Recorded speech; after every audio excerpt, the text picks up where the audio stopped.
24/7 Teachers Training, a lesson-by-lesson tutorial for homogeneous teaching. We are an EdTech textbook publishers.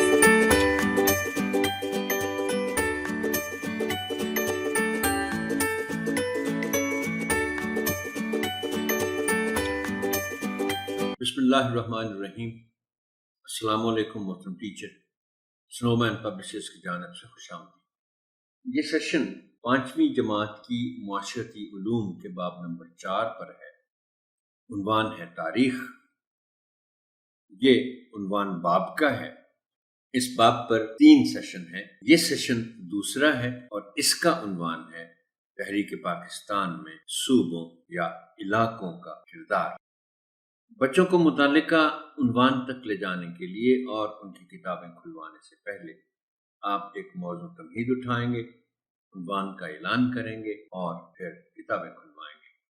تمہید اٹھانے کے لیے درج ذیل نکات پیش ہیں، تاہم یہ حرف آخر نہیں ہے۔ بہتر سے بہتر تمہید کے لیے آپ کی فکری جستجو جاری رہنی چاہیے۔ محترم ٹیچر، جیسا کہ میں نے اس سے پہلے ذکر کیا، لکھا ہوا بھی آپ کے سامنے اسکرین پر آ گیا کہ یہ ذرا طویل باب ہے تاریخ کے عنوان سے، اور اس کا پہلے حصے میں ہم نے بات کی تھی تہذیبوں کی، اور یہ دوسرا حصہ جو ہے اس کا موضوع ہے تحریک پاکستان میں صوبوں یا علاقوں کا کردار۔ اس عنوان تک یعنی اس موضوع تک پہنچنے کے لیے بچوں سے درج ذیل سوالات پوچھیں۔ پاکستان کس تاریخ کو آزاد ہوا؟ انگریزوں نے کتنا عرصہ ہندوستان پر حکومت کی؟ اب اس کا جواب تو میں نے لکھ دیا ہے، آپ کو نظر آ رہا ہے کہ 89 سال، اور یہ عرصہ ہے 89 سال کیسے بنے کہ 1858 سے 1947 تک۔ لیکن آپ یہاں اگر تھوڑی سی تفصیل بچوں کو بتا دیں گے تو اچھا ہوگا، اور تفصیل میں کوئی لمبی چوڑی باتیں کرنے کی ضرورت نہیں ہے، بالکل اس کے متعلق رہتے ہوئے آپ نے بچوں کو یہ بتانا ہے کہ انگریز اگرچہ ہندوستان میں بہت پہلے سے تھے، اور کب سے تھے؟ یہ جب شہنشاہ جہانگیر کی حکومت تھی تو سب سے پہلے تب وہ آئے تھے چند انگریز، لیکن حکومت تو نہیں تھی، مگر انگریزوں کی ایک کمپنی ہوتی تھی تجارت کے لیے، اس کا نام ہوتا تھا ایسٹ انڈیا کمپنی۔ یہ 1600 عیسوی میں بنی تھی، اور کمپنی بننے سے پہلے ہی انگریز جہانگیر کے دور میں آئے تھے اور یہاں قیام کیا تھا۔ اب 1600 عیسوی سے لے کر 1857 تک ایسٹ انڈیا کمپنی یہاں رہتی رہی، اس کی بے شمار تفاصیل ہیں، لیکن جو کام انہوں نے کیا اس سارے عرصے میں وہ تھی تجارت کرتے رہے، منافع کماتے رہے، امیر ہوتی رہی یہ کمپنی۔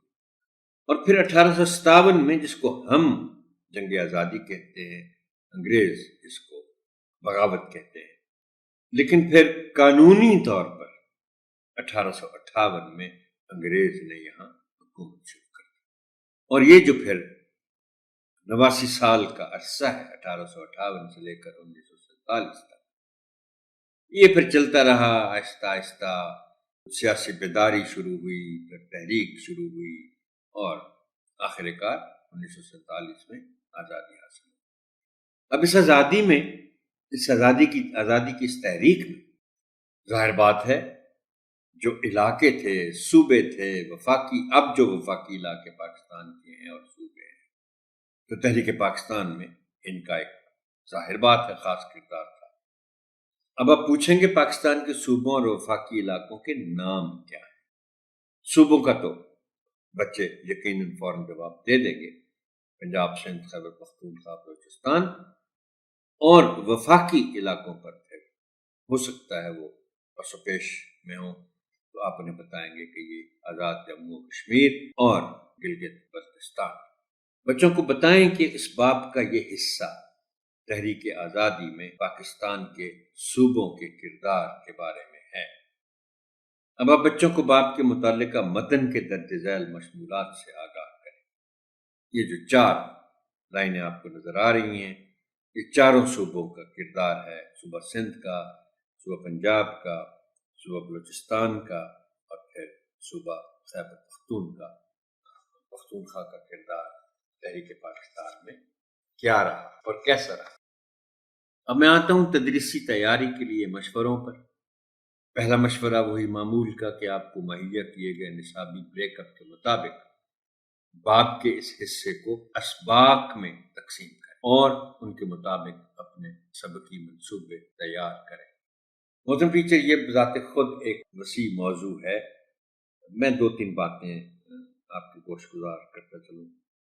دیکھیے، بات یہ ہے کہ یہ جو تدریس کا کام ہے، ایسا تو ممکن ہے نہیں کہ آپ کلاس میں گئے، آپ نے پڑھانا شروع کر دیا، تیاری کرنی پڑتی، اور تیاری کی ایک جو صورت ہے وہ یہ ہے کہ آپ اپنا سبقی منصوبہ، جس کو لیسن پلان کہتے ہیں، یہ آپ کے پاس بنے ہونے چاہیے، اور خود بنائیں آپ، اور وقت کے ساتھ ساتھ ان کو بہتر کرتے رہیں۔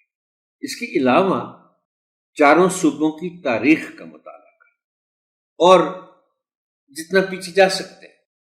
اب دیکھیے، مجھے یاد ہے میں نے ذکر کیا تھا اس بات کا کہ صوبہ خیبر پختونخوا جو صوبہ ہے، اس کا نام پہلے شمال مغربی سرحدی صوبہ تھا، جو انگریزوں نے رکھا تھا۔ NWFP اس کا نام، نارتھ ویسٹرن فرنٹیئر پروونس۔ اب اس سے بھی پیچھے جائیں تو یہ جو صوبہ ہے خیبر پختونخوا، اور اس سے پہلے نارتھ ویسٹرن فرنٹیئر پروونس، یہ پنجاب کا حصہ ہوا کرتا، گریٹر پنجاب کا، اور اس سے جب الگ ہوا تو یہ پھر نارتھ ویسٹرن فرنٹیئر پروونس اس کو نام دے دیا انگریزوں، اور پھر 2010 میں پاکستان کی حکومت، پاکستان کی پارلیمان نے اس کا نام بدل کر رکھ دیا خیبر پختونخوا۔ تو میرے کہنے کا مقصد محترم ٹیچر یہ ہے کہ بچوں کو آپ ظاہر ہے تھوڑا سا اس کا پس منظر ضرور بتائیں گے، اور اس پس منظر کے ساتھ گہرا تعلق ہے تحریک پاکستان میں کسی بھی صوبے کے کردار کا۔ اس کے بعد ہے کہ اس سوال پر تجزیاتی مطالعہ کریں کہ مسلمان آزادی کیوں چاہتے تھے، اور چاروں صوبوں کے عوام نے مسلم لیگ کا بھرپور ساتھ کیسے دیا۔ گہرا مطالعہ کرنے کی ضرورت ہے۔ یہ جو سوال ہے نا، یہ بہت عام ہے کہ مسلمان آزادی کیوں چاہتے تھے، اس پہ بات ہوگی۔ اور یہ آخری مشورہ پھر معمول کا مشورہ ہے کہ پہلے سے کافی سوچ بچار کر کے منصوبہ بندی کریں کہ دی گئی سرگرمیوں یا عملی کام کو کیسے کروایا جائے، سرگرمیوں کو قابل عمل اور نتیجہ خیز بنانے کی کوشش کریں۔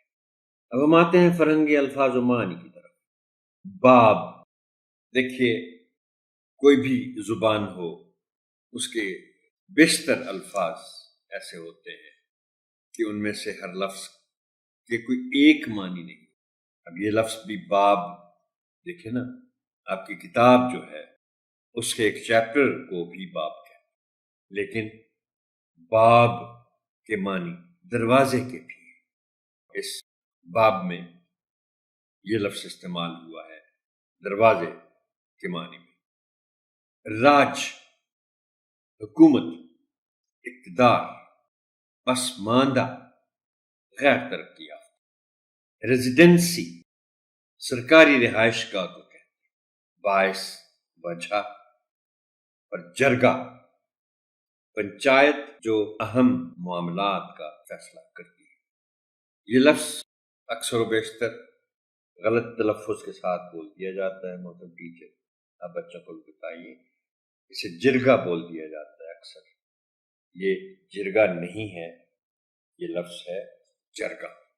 اب ہم متن سے متعلق تشریحات کی طرف آتے ہیں۔ پہلا ہے کہ سندھ کو باب اسلام کیوں کہا جاتا ہے۔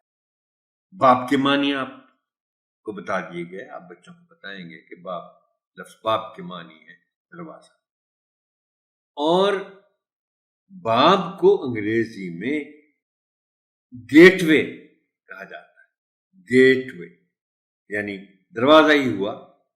اب جب سندھ کو باب اسلام کہا جاتا ہے یعنی اسلام کا گیٹ وے آف اسلام، یہ اس لیے کہا جاتا ہے، بلکہ آپ پہلے جملہ پڑھ لیں جو اسکرین پر آپ کو نظر آ رہا ہے، کہ محمد بن قاسم کے سندھ پر 711 میں حملے کے بعد ہندوستان میں اسلام آیا۔ اب یہاں دو باتیں میں آپ کے گوش گزار کرنا چاہوں گا تاکہ آپ بچوں کو بتا سکیں۔ ایک تو یہ کہ سندھ کو باب اسلام اس لیے کہا جاتا ہے کہ سندھ پر محمد بن قاسم نے جو حملہ کیا اس کے بعد شروع ہوتا ہے اسلام کا دور ہندوستان۔ اور دوسری بات جو زیادہ اہم ہے متن کے حوالے سے، اور وہ یہ ہے کہ عام آدمی تو سوچے گا کہ اچھا محمد بن قاسم نے سندھ پر حملہ کیا تھا تو اس سے اسلام کیسے آ گیا اور اسلام پھیل کیسے گیا؟ یہ زیادہ عام سوال ہے کہ اسلام مسلمان تو آئے مگر محمد بن قاسم کے حملے کے بعد اسلام پھیلا کیسے؟ تو یہاں محترم ٹیچر میں آپ کو بہت ایک اہم بات بتانا چاہوں گا کہ محمد بن قاسم کے آنے کے بعد اسلام کیسے پھیلا۔ محمد بن قاسم ظاہر ہے حملہ کیا، اس کے بعد بہت عرصہ وہ سندھ میں ٹھہرا بھی رہا۔ ہوا یہ کہ یہاں زیادہ تر آبادی ظاہر بات ہے ہندوؤں کی تھی۔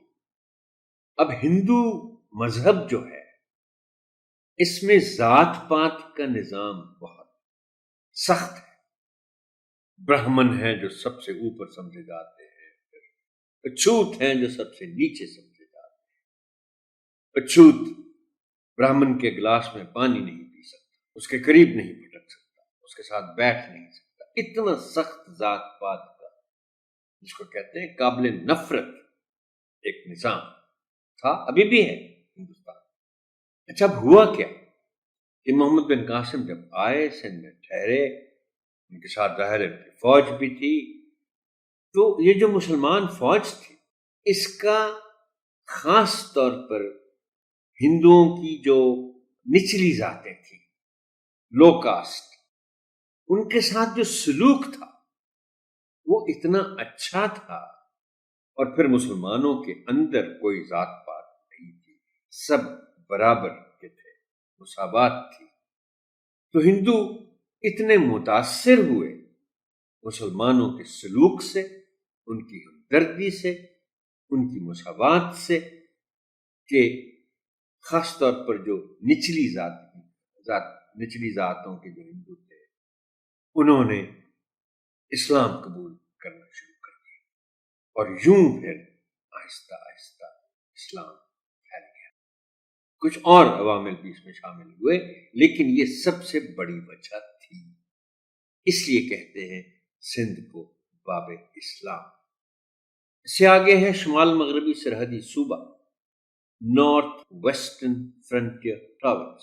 میں پہلے بھی بات کر چکا ہوں، یہاں اس کی تاریخ انتہائی مختصر انداز میں پیش کر دی گئی ہے، آپ کو نظر آ رہی ہے اسکرین پر کہ 1901 میں اس صوبے کو پنجاب سے الگ کر کے یہ نام دیا گیا ہے، اس سے پہلے وہ پنجاب کا حصہ تھا، اور ایسے چلتا رہا شمال مغربی سرحدی صوبہ، اور پھر 2010 میں اسے خیبر پختونخوا کا نام دے دیا گیا۔ اس سے آگے بات کرتے ہیں ہم سندھ مدرسۃ الاسلام۔ یہ بہت پرانا مدرسہ اسکول، یہ 1885 میں بنا تھا، قائم ہوا 1885 میں سندھ مدرسۃ الاسلام۔ اور ویسے ہی میں ذکر کر دوں، یہ سن جب سامنے آیا کہ اس سے پہلے کہیں نہ کہیں ذکر ہوا تھا کہ ہندوستان میں جو ہندوستانیوں کی پہلی سیاسی جماعت بنی تھی یعنی آل انڈیا نیشنل کانگریس، یہ قائد اعظم کے حوالے سے شاید بات ہوئی تھی۔ قائد اعظم نے آل انڈیا نیشنل کانگریس میں شمولیت اختیار کی تھی 1906 میں، اور انڈیا نیشنل کانگریس بنی تھی 1885 میں. تو یہ سندھ مدرسۃ الاسلام 1885 میں اسکول کے طور پر قائم ہوا. 1943 میں یہ کالج بنا اور 2012 میں یونیورسٹی بنا. اس مدرسے کی ایک تاریخی اہمیت ہے. قائد اعظم محمد علی جناح رحمۃ اللہ علیہ نے اس اسکول سے 1892 عیسوی میں میٹرک دیا تھا. اس وقت میٹرک بھی بہت اہم ایک سمجھ لیں کہ مرحلہ ہوتا تھا تعلیم میں. اور وہ میٹرک کر کے ہی لندن چلے گئے تھے اعلیٰ تعلیم کے لیے. وہاں پھر انہوں نے لنکن جن میں داخلہ لیا. اب ہم بات کرتے ہیں قرارداد پاکستان کی. 23 مارچ 1940 کو لاہور کے منٹو پارک، جس کا موجودہ نام ہے گریٹر اقبال پارک، اس پارک میں منٹو پارک اس وقت کا جو تھا، اس میں آل انڈیا مسلم لیگ کے اجلاس میں پاکستان کے قیام کا مطالبہ ایک قرارداد کی صورت پیش کیا گیا، جس کو اس وقت قرارداد لاہور کہا جاتا تھا. اور پھر اس کے بعد اسی کو قرارداد پاکستان کا نام دے دیا گیا. بلکہ اس میں بہت ایک دلچسپ بات میں آپ کو بتاؤں محترم ٹیچر، آپ بچوں کو بتائیے گا کہ یہ جو قرارداد لاہور کو بعد میں قرارداد پاکستان کا نام دیا گیا، یہ مسلمانوں نے خود نہیں دیا. یہ ہندوؤں نے مذاق میں لاہور قرارداد لاہور کو قرارداد پاکستان کا نام دینا شروع کیا، چونکہ اس سے پہلے پاکستان کا لفظ تو منظر عام پر آ گیا تھا. چودھری رحمت نے یہ نام تجویز کیا تھا، اور پھر تب سے اب تک ہم اس کو قرارداد پاکستان ہی کہتے رہے.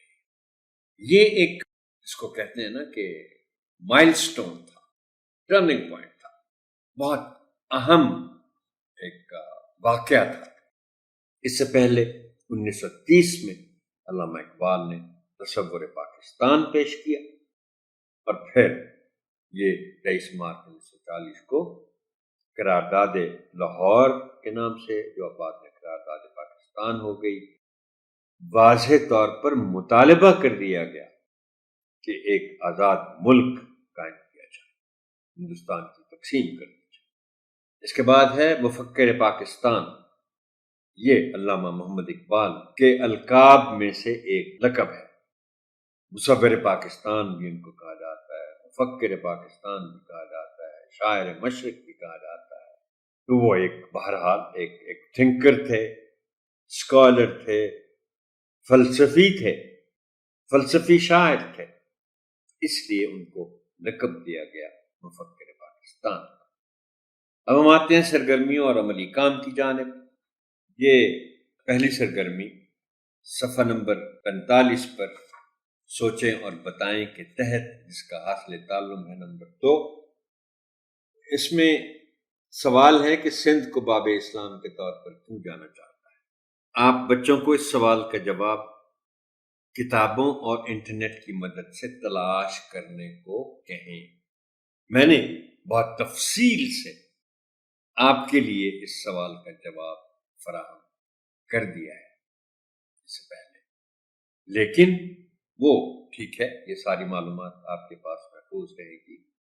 لیکن یہ سرگرمی جو ہے سوچیں اور بتائیں کہ سندھ کو باب اسلام کے طور پر کیوں جانا چاہتا ہے، یہ آپ بچوں کو یہ سرگرمی دیں گے.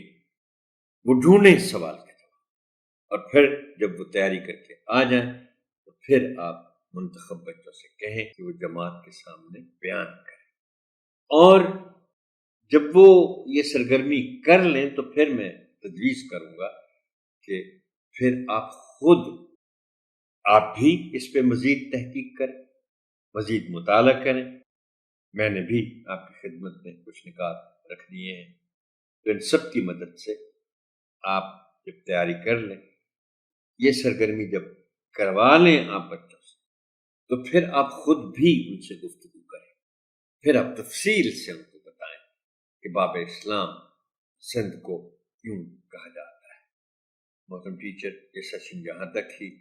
آپ کی سماعت کا شکریہ. اللہ حافظ.